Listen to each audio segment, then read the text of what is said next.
Tara guys, samahan nyo ako magluto ng pakbet.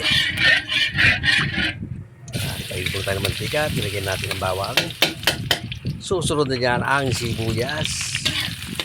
At pagkatapos ng sibuyas, susunod na dyan ang siyempre kamatis. Ayan.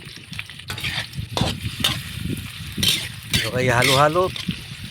Tapos ilalagay natin ang bagoong.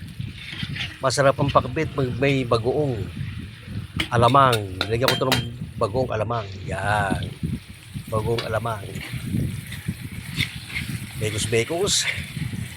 Tapos meron yung lahok na taba ng baboy. Yung bintak kung tawagin.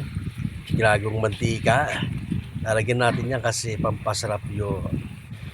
Yan na, ilalagyan natin.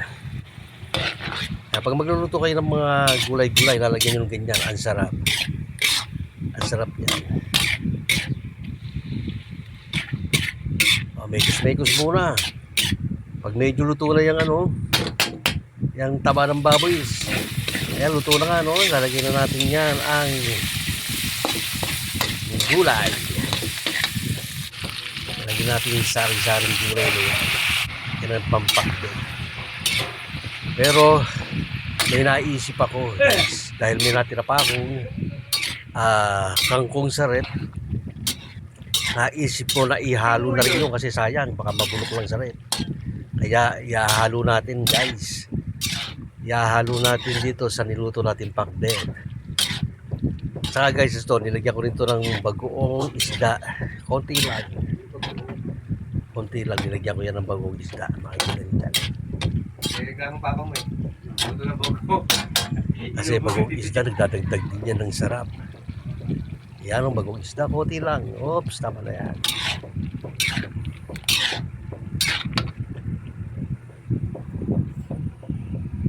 Yan, lagyan na nga natin yung kangkong na sinasabi kong natira sa rep. At kasi baka alam nyo naman ang gulay, madaling masira pag nasa rep. Kaya sinama ko na. Lalo sasarap yan. Pwede rin yan lalagyan ng dahon ng talbos ng kamote, ng gapang. Pwede rin yan. Ginagawa ko rin yan. Pero kung may kangkong kasi ko sa rep, kaya isinama ko na. Ang sarap na kain ito, guys. Pag gulay talaga. Tapos mayroong halong may kasamang pritong isda yan. Napakasarap ng gulay. Pero wala tayong isda ngayon, kaya gulay lang.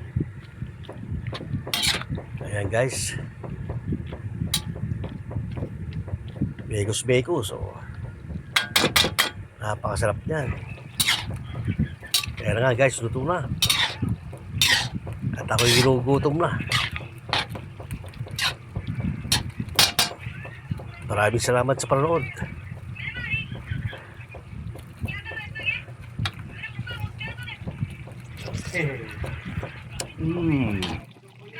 Sarap. Basta gulay.